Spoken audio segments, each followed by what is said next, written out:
with, can I have your full name, Richard Renteria, your occupation, retired and what was your occupation before you retired? salesman, outdoor, door-to-door, not door-to-door, business-to-business salesman in the plastic industry. Okay. And what's your birthday? 11/20/47. And where were you born? Here. You're born, okay. I'm second generation here. Okay. So your parents were born here? My parents were born here. My grandfather and grandmother both came from Aguascalientes. Okay. And on both sides of your family? They came from Aguascalientes? My grandmother came from Aguascalientes. My grandfather from somewhere close to San Luis Potosí, I was told, if I understood the story right. Okay. And what neighborhood did you grow up in? Southside. Is there a specific part of the Southside that you grew up in? No, not really. Southside is just like Northside. I don't know that Northside is divided up into various communities, but Southside is close to the Catholic Church. Okay, which one? Immaculate Heart of Mary. Okay. And what schools did you attend when you were growing up? Growing up, we went to Worth Heights through the 6th grade. Then they went to Morningside for the 7th grade. And then we went to Ernest Parker for the 8th and the 9th grade. And then we went to Tech for the high school. Okay. And then did you attend, what churches did you attend growing up in the North Side? Immaculate Heart of Mary. South Side, excuse me. Just Immaculate Heart of Mary. Okay. And your parents' name and their occupation? Joe and Victoria Renteria, and he was self-employed. Okay. Drove a truck. And your mom was a homemaker? The better part of our lives, yes. And then she worked at Leonard's department store, and then she worked at John Peter Smith Hospital and retired from there as a dietitian. Dietitian? Mm-hmm. So did she have to go back to school for that? No. She started hired in there, and I'm not sure exactly how she got wound up in the position, but she was self-training, I guess. Self-training. And so, how many siblings did you have growing up? There was 5 boys and 1 girl. And the 5 boys included you? Yes. Okay. Can you give me their names in order of? Older brother is Joel Renteria. Then comes me, Richard. Then Rudy. Then Roy. Then Ruben. And then Cynthia, my sister. And did all of you stay here in Fort Worth, or did any move around? Outside of leaving town to go to the military, myself, Roy, and Ruben were in the military. My sister went to El Paso to go to school, lived there while she was going to school. UTEP? Yes. I went to UTEP too. Okay, I'm not sure what year she graduated. She graduated, but she came back home. She's now a teacher. And what corps were you in? Were you in the Army? I was in the Air Force. Myself, my brother Roy, and my brother Ruben were in the Air Force, and my brother Rudy was in the Army. Okay. My brother Joe did not go. And did you serve in any wars, or?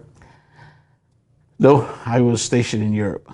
Okay. Matter of fact, Rudy was stationed in Germany. I was stationed in England. Ruben was stationed in Germany and in the States, and Roy was in the Philippines. I think Roy got close to go. I think he went to Vietnam for a short time, but he was stationed in the Philippines.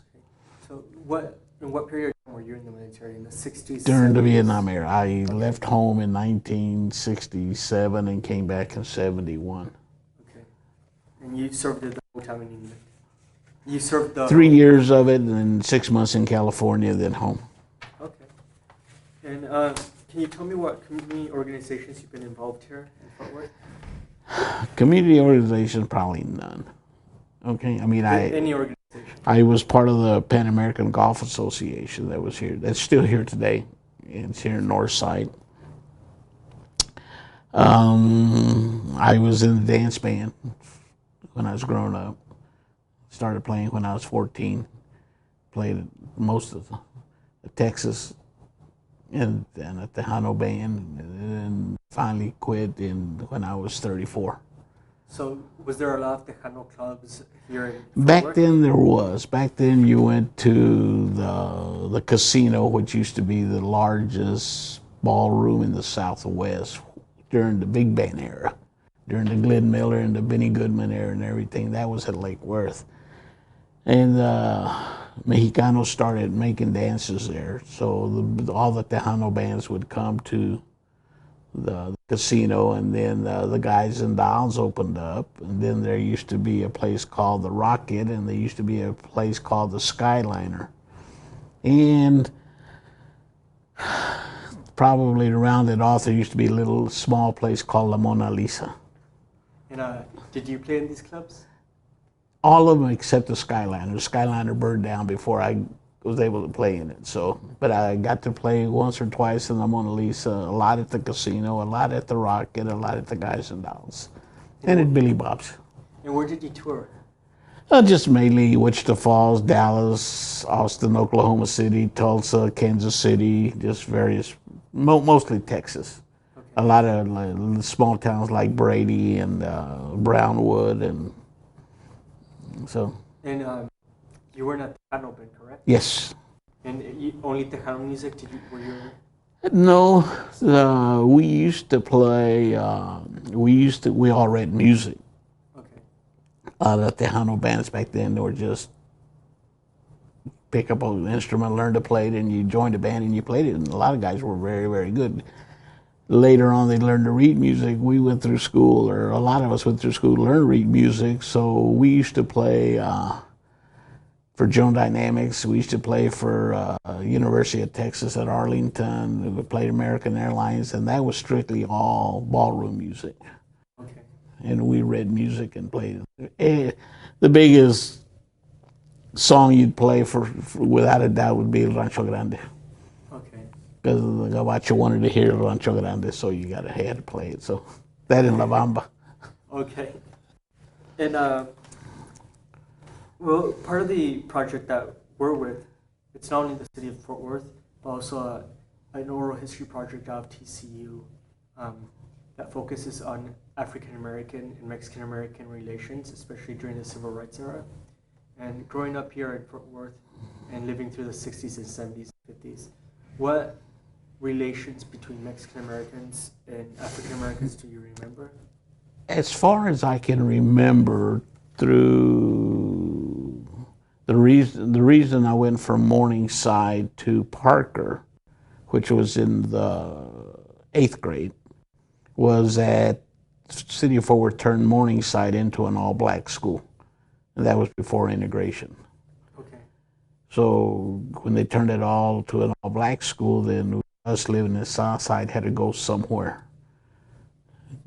Rosemont told the people they didn't want you there. Daggett was a little bit more diplomatic. They were willing to take you if there was room after everybody enrolled. Well, guess what? There was no room. So then we wound up going to Parker. And was that a mixed Anglo-American and No. Mexican-American school? Mostly Anglo and Mexican American, yes, because at Parker there was Mexicanos from North Side, from South Side, La Corte, and Rock Island. Okay. And because in some schools, they weren't segregated school-wise, but Mexican-Americans were segregated to one classroom and Anglo-Americans. No. In Fort Worth, I never experienced that in Fort Worth. So it was mixed classes? It was mixed classes. Okay. And, well, do you have any other information you want to add that you think is important or relevant to Fort Worth history? Well, you're looking for the relationship between African Americans and Mexicans, and that didn't come till they integrated the schools. Because prior to that, there was still a very, very strong neighborhood of blacks, strong neighborhood of Mexicanos, strong neighborhood of Gabachos, and they didn't intermix. If you went downtown, I was either old enough or young enough, I don't know what you want to call it, but there to be able to see a black and a white water fountain. Went to the Leonard's department store, at the bottom of the stairs there was 2 water fountains, one for black and one for whites. And once they integrated the schools, then you got to where you met more black people, more African Americans. Outside of that, there was everybody stuck to their neighborhood, so you didn't intermingle. There was no reason to intermingle. So when you did go downtown and there was black and white people intermingling, were the Mexican Americans segregated to where the white people were or the black people? To where the white people were. So you would drink and go through the doors that the white people went through and white water fountains and that you were never told anything about it? No, but the probably what opened the eyes to the Mexicano about, in general, of any discrimination was when they started busing students from the blacks to the white schools, and from the white schools to the black schools. Because I think history tell you that when that started, the Mexicano got bused to the black schools as whites. Did you experience that yourself? No, I didn't. I was already past. I was old enough to, and they started busing in the elementary school. It was just something that you would hear in the community. Yeah. That was happening. So. Well, thank you a lot for your conversation, your information. I really like the Tejano music part, honestly. Well, that's what I said. I wasn't sure what you guys were looking for. I was looking for more information from you guys. Well, everyone has their own history to tell. Yeah. Really. So it's. I think the Tejano history of music is every single as important as civil rights because it's part of the Mexican American or Fort Worth history. See, because here in Fort Worth, if you take the South Side, you ask what part of the South Side. If you take very roughly Seminary Drive, Interstate 35, Hemp Hill, and Berry Street, that's pretty much where the Mexicano was for South Side. And my grandfather was a second house there. In that whole quadrant, so that's my interest in the whole thing. Because if anything, any extra I can learn is what I'm looking for. So. Well, I personally don't know anything about history, but hopefully we can get people that with these kinds of projects. Yeah. Or more is. Well, Cuellar did a book on that, didn't he? Yes. Sadly, the South Side wasn't mentioned. It wasn't much. I know I bought his book, but he didn't mention it much. And like his book stated, the stockyards and everything dictated all the migrations this way. Yeah. And it wasn't until the steel mills opened up that South Side became, quote, a community. Mm-hmm. And you had 3 steel mills there. And your father's house was built. My grandfather's house. Your grandfather's house was built because of the. Well, the neighborhood grew. I mean, people started moving in the neighborhood, and his was the second one there. Did you ever grow? Was the house around? No, the house still exists. It still exists. Still exists. And does your family still own it, or is it another family? My family still owns it. My uncle owns it. Okay, and someone still lives in it? Yeah, I think it's a rent house for him. It's just a small frame house. So it's nothing. It's got 1, 2, 3, 4, 5 rooms, 6 rooms, including the kitchen. And in the 6 rooms, there's the kitchen and the bathroom. Okay, and do you remember being in this house? Yeah, very much. I mean, we lived basically, as a crow flies, maybe a block from my grandparents. So as we were growing up, we spent a lot of time there. I mean, I'm just really interested in this house because it's the second one that was built over that steel mill. Did your grandfather build it himself? That I don't know. Probably did. Because back then, you people that came in, like Immaculate Heart. Immaculate Heart was nothing more than a mission belonging to San Jose Church. That's not a church anymore. Where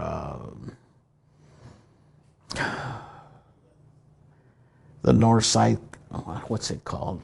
I used to play there a lot. I don't even know what it's called. It used to be the church hall. Okay.